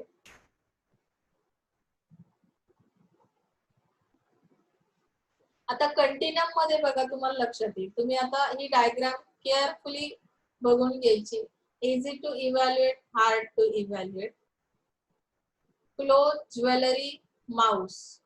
Okay. these are most of the goods and services. Mouse, haircut, TV repair, both are there. Goods are present and also services are present in that case. Most of the services, TV repair, legal services, medical services, these are credence qualities. म्हणजे तुम्हाला एखाद्या गोष्टीवर विश्वास ठेवायचा trust करायचा तर ह्या qualities म्हणजे या सर्व्हिसेस मध्ये क्रेडन्स क्वालिटीज सर्च केल्या जातात. सर्चिंगच्या क्वालिटीज कुठल्या कशामध्ये येतात फक्त गुड्स मध्ये क्लोथ ज्वेलरी माउस यामध्ये काय येतं सर्च क्वालिटीज येतात. आणि एक्सपिरियन्स कशाचा घेतला जातो की जे गुड्स पण आहेत आणि सर्व्हिसेस पण आहेत ज्यामध्ये म्हणजे बोथ म्हणजे आता टीव्ही आणि रिपेअरिंगची सर्व्हिस झाली टीव्ही हा प्रोडक्ट झाला म्हणजे गुड्स आणि सर्व्हिसेस दोन्ही आहे. हेअरकट मध्ये काय येतं ही सर्व्हिस आहे यामध्ये सर्व्हिस प्रोव्हायडर आहे बरोबर आणि तुमचे हेअर कट करणं हा जो पार्ट येतो म्हणजे तुमचे इयर्स हा काय झाला ऑब्जेक्ट झाला. ते गुड्स आणि सर्व्हिसेस म्हणजे गुड्स आणि सर्व्हिसेस या दोन्ही गोष्टी ते एक्सपिरियन्सने त्याची क्वालिटी कळते. मी हेअर कटची सर्व्हिस घेतली तर ती कशी होती, सर्व्हिस प्रोव्हायडर आणि कस्टमर हे दोघंही ऍट अ टाइम प्रेझेंट असतात आणि त्यांचा एक्सपिरियन्स कसा होता, मला त्या सर्व्हिसची क्वालिटी कशी वाटली, जसं आपण सर्व्हिसेस मध्ये बघतो की नाही सेम ॲज. आता इथे मी तुम्हाला वरवर बघता ह्या गोष्टी डिफरंट आहेत बरोबर ना, पण त्या इंटरनली कशा आहेत कनेक्टेड आहेत. समजलं, गुड्स आणि सर्व्हिसेस हे सेपरेट करता येत नाहीत आपल्याला. So few observation of the continuum model can be made. The offerings of firm range from pure goods to pure services. Firm काय करते की तुम्हाला ऑफर्स प्रोव्हाइड करते pure goods to pure services.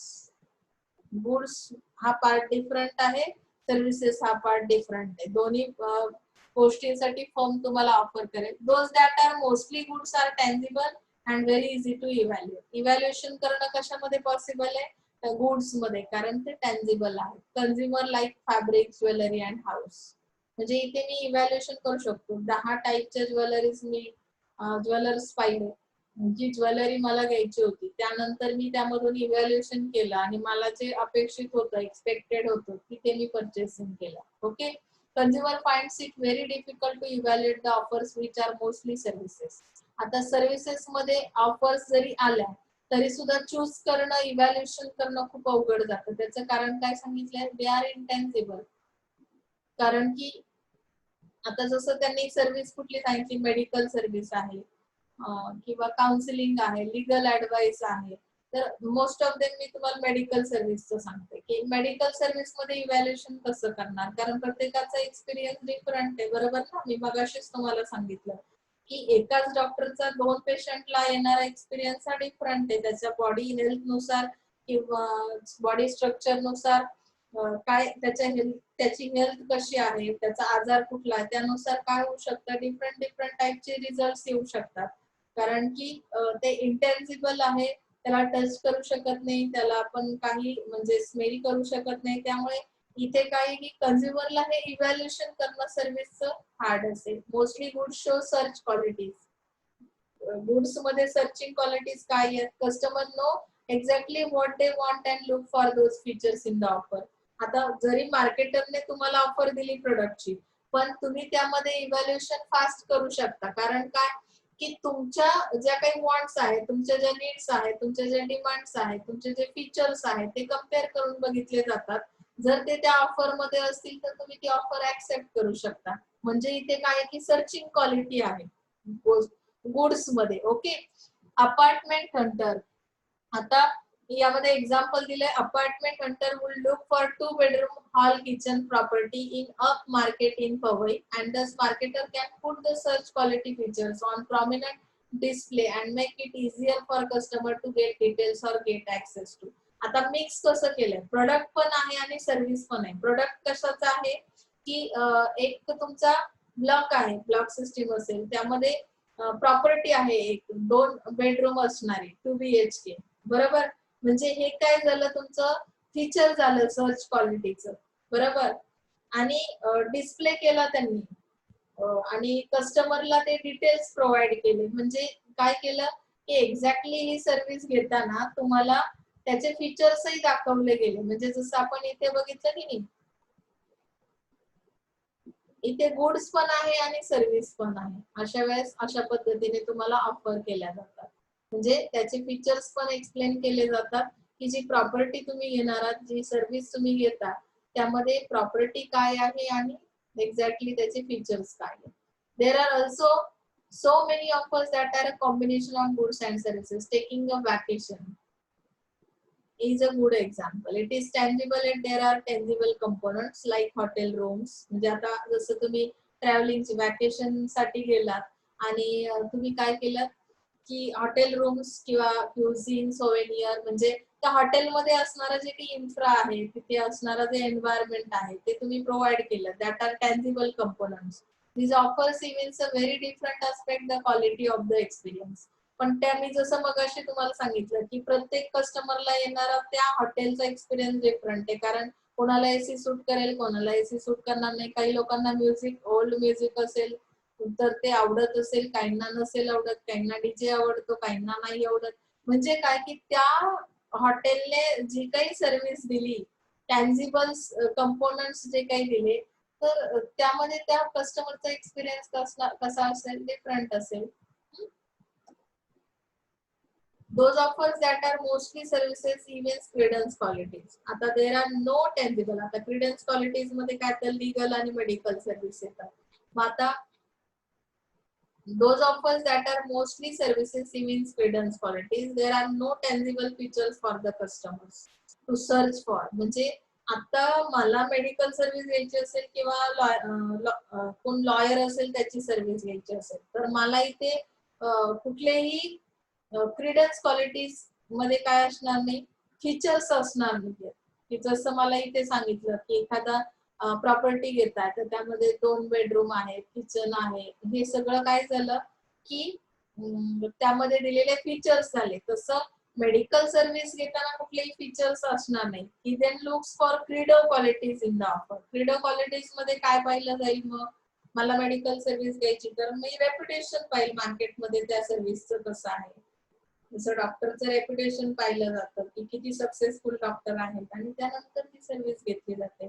समजले तुम्हाला? कंटिन्यू म्हणजे मिक्सिंग कसं होतं, सेपरेशन कसं होतं, या गोष्टी इथे तुम्हाला लक्षात आल्या असतील.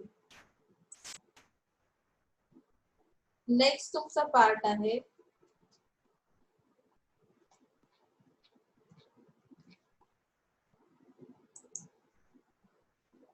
Variations in customer involvement. आता कस्टमरची इन्व्हॉल्वमेंट कशी असते मी जसं सांगितलं, काही ठिकाणी तुमची हाय इन्व्हॉल्वमेंट आहे, काही ठिकाणी लो आहे, काही ठिकाणी मॉडरेट इन्व्हॉल्वमेंट आहे. त्यामध्ये त्यांनी बघा एक्झाम्पल्स खूप सुंदर दिले की कस्टमर ज्या काही ऍक्शन्स करतो सर्व्हिस घेताना किंवा कस्टमरला जे रिसोर्सेस सप्लाय केले जातात during service production and delivery, including mental, physical आणि इव्हन इमोशनल इनपुट्स. म्हणजे तुम्हाला कुठल्या पद्धतीचे रिसोर्सेस प्रोव्हाइड केलेले आहेत त्यानुसार काय होते, ती इन्व्हॉल्वमेंट होते. Some degree of customer involvement in service delivery is inevitable, especially in pure services like medical or education. आता यामध्ये ह्या ज्या 2 सर्व्हिसेस सांगितल्यात मेडिकल आणि एज्युकेशन, यामध्ये कस्टमर इन्व्हॉल्वमेंट ही हाय असेल. There are 3 such levels. आता लो इन्व्हॉल्वमेंट मध्ये काय सांगितलंय, लो पार्टिसिपेशन लेवल, म्हणजे फार काही तुम्ही तिथे पार्टिसिपेशन तुमचं असणार नाही. मी त्या सर्व्हिस मध्ये इन्व्हॉल्व नाही म्हणजे नक्की काय असतं, तर मी जस्ट गेलो, ती सर्व्हिस घेतली, पेमेंट केलं, त्यानंतर नथिंग, म्हणजे मी फार त्याच्यावर थिंकिंग केलेलं नाहीये. म्हणजे जसं फॉर एक्झाम्पल त्यांनी काय दिलं, व्हिजिटिंग अ मूवी थिएटर और taking a bus are examples. म्हणजे मी रोजच कॉलेजला जाताना येताना अपडाऊन करतो, तर मी बसची सर्व्हिस रोज घेतो. Nothing is important in that case. म्हणजे मी फार त्या बस सर्व्हिसच्या बाबतीत काही विचार केलेला नाहीये. पेमेंट म्हणजे मी तिकीट फाडणं, बसमध्ये बसणं आणि उतरणं, एवढंच माझी इन्व्हॉल्वमेंट आहे. म्हणजे खूप लो इन्व्हॉल्वमेंट आहे. त्या सर्व्हिसच्या बाबतीत मी फार विचार केला नाही. मॉडरेट इन्व्हॉल्वमेंट कशी असेल बघा. When getting their hair wash and cut, customer must let the cutter know what they want and cooperate during the various steps in the process. म्हणजे तुम्हाला हेअर वॉश करणं आणि कट म्हणजे जसं की पार्लरची सर्व्हिस आहे, मग त्याच्यासाठी तुम्हाला कुठल्या टाईपच्या कट अपेक्षित आहे, त्यासाठी कुठल्या टाईपचे इक्विपमेंट्स यूज केले जातात किंवा त्या प्रोसेस मध्ये तुम्हाला सांगितलं जातं जरा इकडे सरकून बसा, इकडे मान करा, खाली करा, वर करा. म्हणजे काय की त्या प्रोसेस मध्ये तुमचं कॉपरेशन नसेल तर तो हेअर कट प्रॉपर होईल का? नाही होणार आहे. म्हणजे इथं तुमची थोडीशी मॉडरेट म्हणजे लो पेक्षा थोडस हाय वरच्या लेवलला येऊन इन्व्हॉल्वमेंट झाली. म्हणजे फार डीप नाही पण थोडीशी इन्व्हॉल्वमेंट इथे झाली. आता हाय इन्व्हॉल्वमेंट कधी होते बघा कुठल्या सर्व्हिस मध्ये, मेडिकल सर्व्हिस मध्ये, टीचिंग मध्ये, ऍडव्होकेसी मध्ये. कारण इथे सांगितलंय successful delivery of many business to business services requires customers and providers to work closely together. इथे जसं आता आपली एज्युकेशन सर्व्हिस आहे, मी तुम्हाला एखादा पार्ट कितीही चांगल्या पद्धतीने सांगितला असेल, पण तुम्ही जर इन्व्हॉल्व नाही झाला ऍज अ कस्टमर किंवा as a student, service provider म्हणून टीचरने काही तुम्हाला देण्याचा प्रयत्न केला नॉलेज, पण इथे दोघांची इन्व्हॉल्वमेंट इम्पॉर्टंट आहे. त्याशिवाय त्या सर्व्हिसचे रिझल्ट बेस्ट येणार नाहीये. लक्षात आलं? म्हणजे इथे हा इन्व्हॉल्वमेंट असणं गरजेचं आहे. मेडिकल सर्व्हिस किंवा टीचिंगची ऍडव्होकेसीची सुद्धा. समजलंय? आता टाइप ऑफ कॉन्टॅक्ट हा पुढचा पार्ट आहे की service encounter range from high contact to low contact. आता हाय कॉन्टॅक्ट सर्व्हिसेस कुठल्या आहेत, लो कॉन्टॅक्ट सर्व्हिसेस कुठल्या आहेत. आता यामध्ये त्यांनी हाय कॉन्टॅक्ट सर्व्हिसेस दिल्या health centres, hotels, public transportation, retail establishment आणि स्कूल. म्हणजे जास्त डायरेक्टली कॉन्टॅक्ट कुठे कुठे येतो. हॉटेलची सर्व्हिस घेतोय मी, फूड मटेरियल खाणार आहे, माझा डायरेक्टली तिथल्या फूडशी ऍज अ कस्टमर म्हणून संपर्क येईल. त्याचा जर फूड क्वालिटी बेस्ट नसेल तर माझ्या हेल्थवर डायरेक्ट इम्पॅक्ट होणार आहे. हाय कॉन्टॅक्ट सर्व्हिसेस आहेत त्या. यामध्ये लो कॉन्टॅक्ट सर्व्हिसेस कुठल्या आहेत की यामध्ये जिथे तुमची लो इन्व्हॉल्वमेंट असते. If any physical contact between customer and service provider instead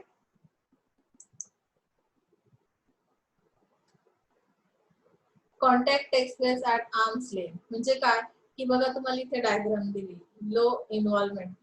आता यालाच आपण क्वेसी मॅन्युफॅक्चरिंग असं म्हणतो लो कॉन्टॅक्ट सर्व्हिसला. त्याचं कारण काय दिलं, it is characterize by the low level of direct contact with the customer. For example mail order stores, जे कंपनीचे मेल येतात की नाही तिथे फार लो इन्व्हॉल्वमेंट असते. आपणही फार सिरियसली घेत नाही आणि कंपनी फार सिरियसली टाकतेच असं नाही. ते जनरल त्यांचं काम करत जातात. रिसर्च लॅबोरेटरीज आहेत की ज्या सर्व्हिसेस आपण घेतो पण आपली ऍक्च्युअली त्या रिसर्च सेंटरशी फार अशी कॉन्टॅक्ट डायरेक्टली येत नाही. त्यामध्ये इंटरमिडियरीज असतात ज्यांच्या थ्रू आपण ते रिपोर्ट्स घेतो.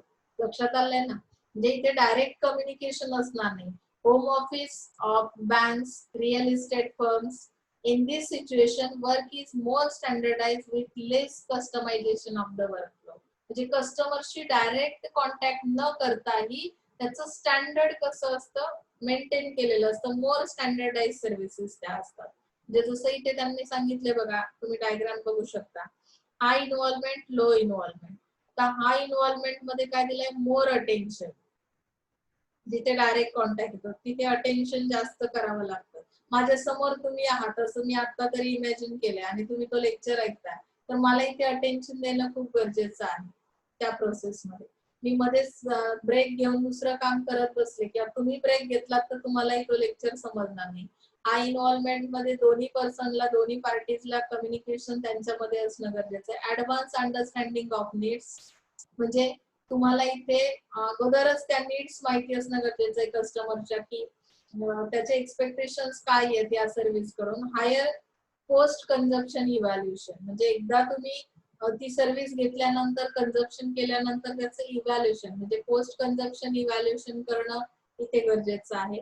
त्यानंतर स्लो डिसिजन्स असतील यामध्ये. दोघंही समोरासमोर आहेत. कुठल्या एखादी जर कंप्लेंट आली तर त्यावर आपल्याला काही डिसिजन घेण्यापूर्वी म्हणजे तो डिसिजन थोडा स्मूथली होईल, स्लो होईल. इथे लेस अटेन्शन आहे लो इन्व्हॉल्वमेंट मध्ये. Basic understanding of needs, low post consumption evaluation and fast decision. Okay. आता मला वाटतं आपला फर्स्ट युनिटचा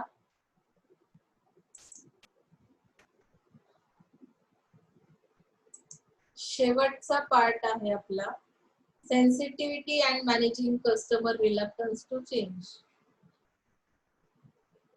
ऍज पर सिलेबस आपण लास्ट पॉइंट वर आलोय फर्स्ट युनिटच्या. एक 5 मिनिटात तो संपेल. Sensitivity and managing customer reluctance म्हणजे increasing the customer's participation level in service process or shifting the process entirely to self-service technologies require the firm to change the customer behavior. IT becomes often very difficult task as customers are forced to use technology. Following are the few ways of addressing customers' resistance to change or managing customers' reluctance to change. आता इथे customer reluctance म्हणजे काय की तुम्ही फार स्वतःच्या इच्छेने तो चेंज करत नाही आहात. एखादी सर्व्हिस मधून तुम्ही डायव्हर्ट होता, मग ते तुम्ही स्वखुशीने होत नाही. कधी कधी काय होतं की तुम्हाला ज्या सर्व्हिसेस मिळतात तर त्यामध्ये जे काही तुमचं बिहेवियर असतं तर त्यानुसार तुम्हाला त्या सर्व्हिसच्या क्वालिटीचा एक्सपिरियन्स येतो आणि मग कधी कधी तुमच्या एक्सपेक्टेशन नुसार ती सर्व्हिस नसेल तर तुम्हाला पर्यायाने दुसरी सर्व्हिस घ्यावी लागते. आता एक बस गेली तुमची सुटली, ती बस त्या दिवशी तुमच्या स्टॉपवर थांबलीच नाही. खरं तर तुम्हाला पास आहे त्या गाडीचा काढलेला, पण खूप गर्दी होती किंवा काहीतरी रिझन असेल दुसरं, त्यामुळे ती गाडी त्या स्टॉपवर थांबली नाही. पर्यायाने तुम्ही काय केलं, सर्व्हिस मध्ये चेंज केला. पास असूनही तुम्ही दुसऱ्या बसची सर्व्हिस घेतली, तिकीट काढून गेला, कारण तुमच्यासाठी जाणं महत्वाचं होतं कॉलेजला, तुम्ही अपडाऊन करताय. ओके, त्या दिवशी तुमची एक्झाम असेल, म्हणजे ना खुशीने तुम्ही काय केलं, हा बदल केलेला आहे. मग अशा वेळी मला काय करणं गरजेचं आहे की मला सर्व्हिस मध्ये थोडासा चेंज करणं. मग त्यासाठी मी डेव्हलप कस्टमर ट्रस्ट असा पहिला पॉइंट सांगितला. Understand customer habits and expectations. मला कस्टमर बद्दल फुल इन्फॉर्मेशन असणं गरजेचं आहे की तो कशा पद्धतीचं बिहेवियर त्याचं आहे, त्याच्या हॅबिट्स कशा आहेत, तो कशामुळे चेंज करतो सर्व्हिस. हे मी जस्ट तुम्हाला एक एक्झाम्पल सांगितलं बसचं. पण बऱ्याचदा वेगवेगळे प्रॉब्लेम्स तुम्हाला त्या सर्व्हिस बद्दल येतात. तुमचे एक्सपेक्टेशन काही वेगळे असतात, ते काही वेगळ्याच पद्धतीने तुम्हाला प्रोव्हाइड करतात सर्व्हिस. तर या सगळ्या हॅबिट्स आणि एक्सपेक्टेशनचा स्टडी करणं. Pre test new procedure and equipment. तुम्ही ज्या काही इक्विपमेंटच्या थ्रू काय करताय ती सर्व्हिस प्रोव्हाइड करताय, तर त्याची प्री टेस्ट घेणं खूप गरजेचं आहे बघा. ऑन द स्पॉट तुम्ही त्या सर्व्हिस त्या मशीनच्या थ्रू किंवा ती जी काही प्रोसेस तुम्ही ठरवलेली त्यानुसार ती इम्प्लिमेंट केलीत मार्केटमध्ये, तर कदाचित त्यामध्ये ज्या काही एरर्स येतात त्या एरर्स जर काही कस्टमरला फर्स्ट अटेम्प्ट मध्ये फेस कराव्या लागल्या तर फर्स्ट पोझिशनच किंवा फर्स्ट इमेजच तुमची खराब होऊन जाते आणि मग माउथ पब्लिसिटी होते की ही सर्व्हिस बेस्ट नाहीये म्हणून. म्हणून तुम्ही काय करणं गरजेचं आहे, प्री टेस्टिंग करणं त्या इक्विपमेंटचं गरजेचं आहे. Publicise the benefits. तुम्ही पब्लिश करा तुमचे जे बेनिफिट्स आहेत त्या सर्व्हिसमुळे. एखाद्या कस्टमरने ती सर्व्हिस घेतली तर त्याला काय बेनिफिट्स मिळतील हे तुम्ही पब्लिश करणं खूप गरजेचं आहे. आणि टीच कस्टमर टू यूज टेक्नॉलॉजी. कस्टमरला ते एज्युकेशन प्रोव्हाइड करा. जी सर्व्हिस तुम्ही देणार आहात त्यामध्ये कुठली टेक्नॉलॉजी तुम्ही वापरलेली आहे त्या बाबतीत त्याला एज्युकेशन प्रोव्हाइड करणं. जसं आता तुम्ही एज्युकेशनची सर्व्हिस ऑनलाईन घेता, तर ती घेताना तुम्हाला अगोदर त्या इंटरनेट बद्दल, त्या टेक्नॉलॉजी बद्दल सांगणं खूप गरजेचं आहे की झूमवर मीटिंग जर असेल तर तुम्ही ती कशी अटेम्प्ट केली पाहिजे, कशा पद्धतीने ती सर्व्हिस तुम्ही घेतली पाहिजे. तर यासाठी तुम्हाला ते नॉलेज प्रोव्हाइड करणं ही सुद्धा रिस्पॉन्सिबिलिटी सर्व्हिस प्रोव्हायडरची असणार आहे. ज्यामुळे काय होणार नाही, कस्टमर रिलक्टन्स टू चेंज हा पार्ट आपल्याला मॅनेज करता येईल. लक्षात आलं, कस्टमर खूप सेन्सिटिव्ह आहे, मग तो दुसरीकडे डायव्हर्ट होऊ नये म्हणून आपल्याला अशा पद्धतीची प्रोव्हिजन आपल्या सर्व्हिस मध्ये करणं मस्ट असेल. सो इथे आपला जो आजचा फर्स्ट युनिट आहे सर्व्हिस मार्केटिंगचा तो संपलेला आहे. त्याखाली जी काही क्वेश्चनरी दिलेले 13 questions are there. You have to solve and see to me on group.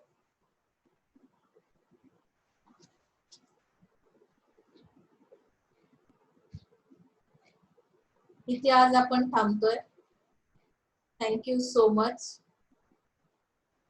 Next week मध्ये आपण सेकंड युनिट स्टार्ट करतोय.